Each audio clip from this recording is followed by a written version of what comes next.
Voilà, bonjour, bienvenue sur Rétromobile 2026 avec Légende Mécanique. Et bien là aujourd'hui, j'ai la chance de revoir François, qu'on a l'occasion de se rencontrer de temps à autre.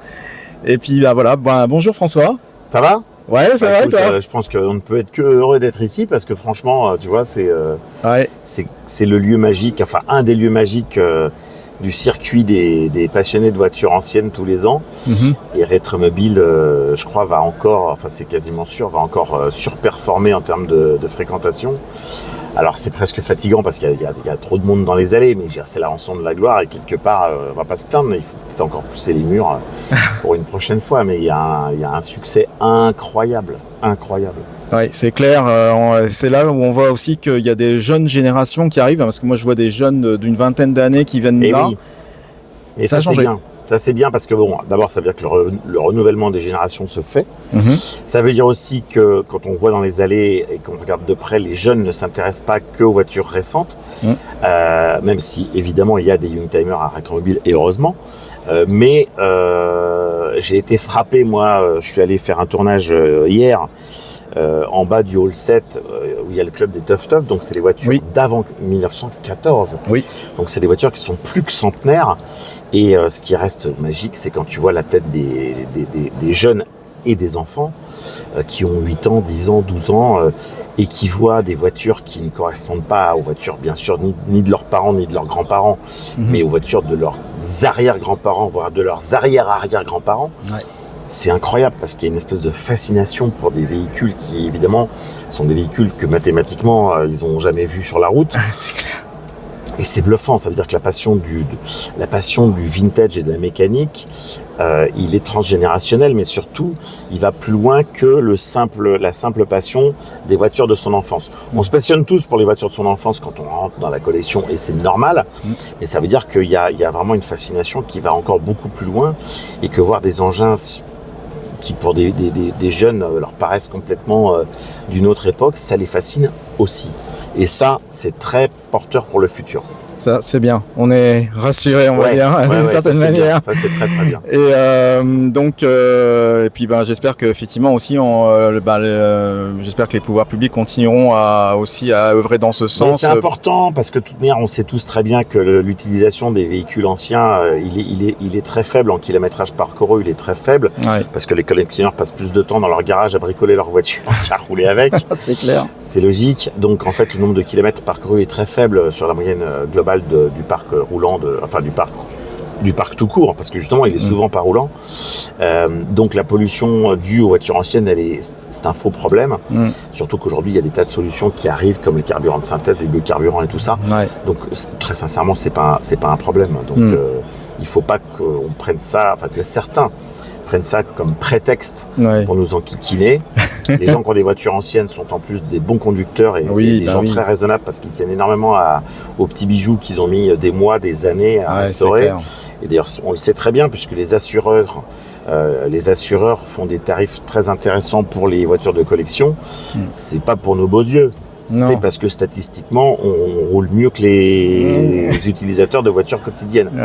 Donc voilà, donc mathématiquement, si les voitures de collection peuvent se faire assurer pour des prix très raisonnables, c'est parce qu'on sait très bien que les gens qui roulent en voiture de collection sont hyper plus attentifs que quand c'est une voiture de tous les jours pour aller au boulot. Ça c'est clair et on comprend parce que c'est vrai que la restauration, tout ça, ça a quand même un coût aussi. Donc voilà. Et alors là cette année, 2026, pour toi ça va être une année de transition. Voilà, exactement, parce qu'il y a beaucoup de choses qui se passent. Moi j'ai quitté donc l'émission que j'ai présentée pendant 10 ans et en fait il y a pas mal de choses qui se sont passées. Moi je souhaite pouvoir diversifier un peu mes activités, ce qui est logique. Donc je bosse pour pas mal d'entreprises comme prestataire, présentateur, tout ce qu'on veut. Renault m'a proposé déjà l'année dernière de devenir parrain de The Originals Renault, qui est l'entité spécifique pour le patrimoine Renault, pour regrouper tous les concessionnaires et les agents qui veulent avoir le panneau Originals Renault, ce qui veut dire en clair qu'ils seront, en plus de leur métier de tous les jours, aussi apte à entretenir et à s'occuper des Renault anciennes. D'accord. Donc on a développé tout ça avec toute l'équipe de la collection Renault. Il y a l'ouverture d'un musée qui est en programmation, puisqu'il y a un musée qui va enfin voir le jour chez Renault à Flins, pour être c'est plus un secret, on le sait maintenant. Ok, d'accord. C'est à Flins, donc dans l'ouest parisien. Oui, oui, tout à fait. Donc ça c'est génial parce que c'est un musée dont les travaux commencent dans très peu de temps et qui doit être fini théoriquement pour fin 2027, peut-être début 2028. Mais en tout cas, voilà, c'est des très très beaux projets de savoir que Renault va enfin avoir un musée. Ouais. Et comme c'est une marque quand même très ancienne aujourd'hui, c'est génial de se dire que pour les 130 ans de la marque, il y aura un musée. Ça c'est top. Ça c'est top. Un musée visitable pour le grand public. Et puis, moi, à titre personnel, en plus, j'ai d'autres activités. Là, on s'est vu confier avec deux amis une chaîne de podcasts vidéo. Donc, on a fait des podcasts vidéo pendant tout le salon Rétromobile. Et donc, on crée cette chaîne. On a plus d'une vingtaine d'épisodes en boîte qui vont être distillés tout au long de l'année. Ok, et c'est super. un gros boulot parce que les podcasts vidéo, comme son nom l'indique, c'est beaucoup plus compliqué que des podcasts audio, puisqu'on rajoute la vidéo par définition. Donc on est très proche d'un reportage télé, donc c'est beaucoup de boulot. Et ça c'est génial parce que c'est le début d'une nouvelle aventure. Donc on fait ça à 3. Et puis il y a évidemment 2 projets d'émissions de télé derrière qui j'espère verront le jour. Ouais. Donc voilà, qui seront différentes bien évidemment de ce que j'ai fait jusqu'à présent. Il n'est pas question de faire la même chose. Ça n'aurait aucun intérêt et aucun sens. Ouais. Mais donc voilà, on avance pas mal là-dessus en ce moment. Donc je suis très content. D'accord. Alors je peux te dire parce que moi je croise pas mal de personnes, de collectionneurs et tout ça, qui me disent ah mais quand est-ce qu'on revoit François à la télé et tout. Alors je leur dis patience les amis. Déjà pour info, ce que j'ai fait notamment pour Vintage Mécanique, c'est quelque chose qui va être diffusé encore pendant des années à la télé. Donc de toute manière, les rediffusions, les box, Internet, YouTube, donc ça c'est visible encore pendant quelques dizaines d'années sans doute. Et surtout, il y a ces nouveaux projets qui arrivent et que j'aimerais mener à terme. Pour l'instant, c'est plutôt bien parti. Il y a deux projets très différents. Et un troisième, mais qui n'est pas dans le domaine de la voiture ancienne. D'accord. Et donc voilà, si tout ça aboutit, ça va être compliqué parce que du coup, il y a que 24 heures dans une journée à nouveau. Donc, ça va être chaud. Ça va être compliqué. Mais bon, s'il y en a déjà un ou deux qui aboutissent, ce serait top. Parce que ça va prendre beaucoup de temps et ça va être à nouveau du très passionnel. D'accord. Donc, je le fais je vais pas dire de bon cœur, je le fais avec toute l'envie qu'on peut deviner. Ouais, bien sûr. Et alors, cette année, tu es reparti avec ton fils Oscar pour... Oui, bien sûr. En fait, moi, si tu veux, indépendamment de mes activités, je dirais professionnelles récurrentes, je garde aussi un petit peu de temps pour faire ce qui va avec d'ailleurs. Tu vois, c'est de participer à des rallyes, d'aller à des manifestations, d'être parfois parrain, ambassadeur de manif. Et donc cette année, je repars au Tour Auto, donc pour la 9e fois. Je repars évidemment comme généralement avec une voiture populaire française. Et donc, comme j'aime, et tout le monde le sait, j'aime fêter les anniversaires des voitures populaires françaises. Cette année, c'est les 70 ans de la Dauphine Renault, qui a été une voiture très importante dans l'histoire parce qu'elle a été la première voiture française de l'histoire à atteindre 2 millions d'exemplaires. Oui, c'est ça. Donc, c'était pas mal, atteindre 2 millions d'exemplaires au début des années 60, c'était quand même vraiment bien. Et donc, donc, évidemment, on va fêter cette voiture comme elle le mérite, avec cette magnifique version dans laquelle on est tout de suite avec toi, mon cher Olivier. Et donc, alors c'est une des dernières, elle est de 68. Elle vient de la collection Renault, bien sûr. Elle a ce kilométrage exceptionnel. Elle a 7500 km d'origine. C'est une voiture donc qui est de 1968. C'est une des toutes dernières produites. Effectivement. Et donc voilà, elle a que 7500 km, 7678 pour être précis. Oh punaise, donc c'est une voiture qui est comme neuve. Et ce qui est génial, je l'ai évidemment déjà un peu conduite avant de partir au Tour Auto. Bien sûr. C'est que quand tu conduis une voiture quasiment neuve, et j'ai eu moi le cas aussi avec une de mes voitures perso, pareil, une voiture des années 60, quand tu as un aussi faible kilométrage, la voiture n'a aucun bruit parasite. Tu n'as aucun bruit qu'on peut avoir sur une voiture forcément un peu ancienne. Tu vois, des bruits de suspension, de freinage, de direction, etc., de carrosserie. Là, elle est neuve. Donc c'est génial parce que tu conduis une Dauphine neuve. y a aucun bruit. On a habituellement sur une Dauphine de une Dauphine de collection. Oui, bien sûr. Là, on a l'impression d'être au volant d'une voiture qui est sortie de l'usine. Ah, c'est génial. Extraordinaire. Donc, il y a aussi un challenge parce que si tu veux, nous, on part avec donc Oscar, mon fils, qui va être là c'est notre 3e rallye ensemble. Et si tu veux, moi, je me dis, il faut surtout pas qu'on l'abîme, il faut surtout pas qu'il se passe quoi que ce soit. Donc, il y a une espèce d'épée de Damoclès en me disant, on t'a confié une voiture neuve, il faut la rendre neuve. Oui. Donc, mais un rallye, il y a toujours des imprévus, il y a toujours des inconnus, il y a des spéciales, il y a du circuit. Donc, il peut malheureusement arriver une pétouille, comme tu dis, une grosse pétouille, voire une très très grosse pétouille. Donc, voilà, donc il faut vraiment, tu vas croiser les doigts en disant, espérons qu'il se passera rien de grave, quoi. Ouais. Voilà. Alors, celle-ci, c'est une Gordini, hein. Oui, alors c'est une Gordini.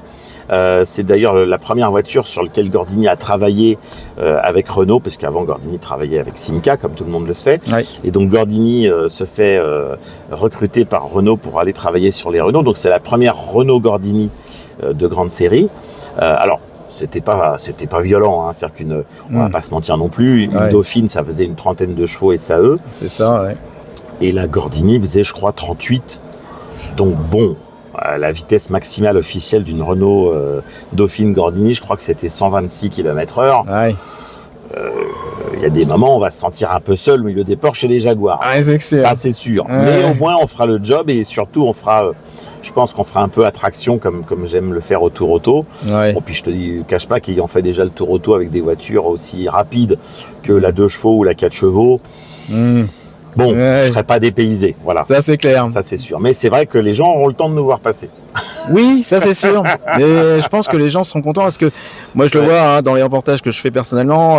Souvent, les gens aiment les voitures populaires françaises. Ouais, mais bien sûr, c'est normal. Ça fait partie de l'ADN. Si tu veux. Donc, les gens, en fait, ce qui est important dans des compétitions comme le Tour Auto et d'autres, c'est que les gens adorent voir à la fois des voitures exceptionnelles qu'on voit pas souvent. Tout à fait. Donc on pourra sans doute jamais se payer, évidemment.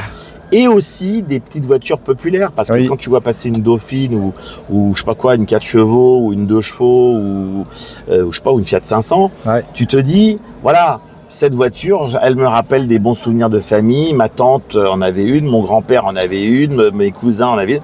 Donc voilà, il y a un rapport sentimental puissant sur ce genre de voiture.